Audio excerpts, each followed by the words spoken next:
talk to us. He is in a very unique position, and he does not live in town. He represents people in town, but he doesn't live in town, right? Right. I don't get to vote on the bond. He doesn't get to vote on the bond. And so he can have, as a politician, he can just tell us about what he thinks about this. Are you okay with that? Yeah. And yeah. is it okay if people use their cell phones? We love all the fancy gadgets. Well, I'm a transparency guy, so yep, it's all good. No worries. Okay, so this will be a little clip for us. We're trying to put together our first package of video. And I think our challenge is we're trying to blend journalism and electronic media. Sure. And so it's an experimental piece. It's always so grateful. Yep. So, you know about money, you know how about money works. What do you think about Well, my opponents don't believe that. Right? Yes. When you look at how they message a Democrat in particular, we don't usually get high rankings for public finance decisions. Which is why in the district that I run in, I actually make it a point to talk about it a lot. And it's actually what Bill Clinton did in the early 90s.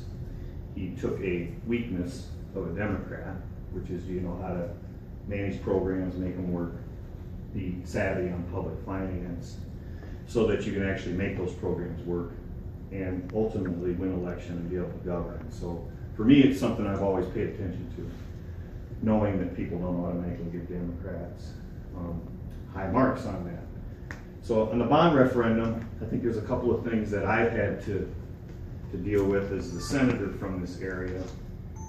One of them is the two educational institutions that are involved, Cedar Falls Schools in particular, but also the University of Northern Iowa more in general, under their teacher training programs.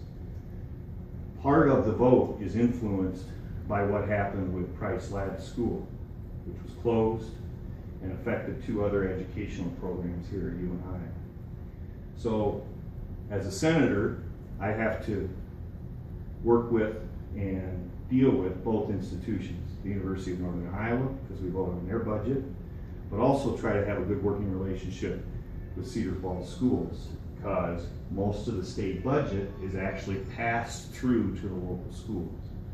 So in a lot of ways, what we do matters for both institutions.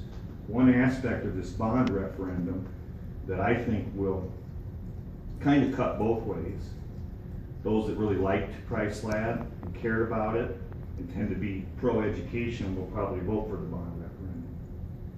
Those that see the Cedar Falls proposal as Price Lab 2, right? One of the selling points from Cedar Falls is the relationship with UNI's education training program. Well, guess what? We had that 3 years ago. It's called Price Lab. And Cedar Falls was generally not supportive of that. So to turn around 3 years later and create a selling point for the Cedar Falls schools to be a part of the teacher training program, for a lot of people here locally, that's Price Lab 2. And so you'll see some of those voters probably reject the idea that that's now all of a sudden a new and wonderful partnership people are willing to support.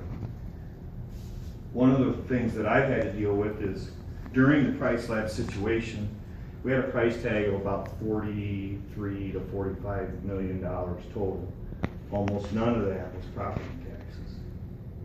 Fast forward 3 years later, Cedar Falls proposes a $90 million high school, and UNI's #1 project is the education bill, which ties into all Price Lab programs.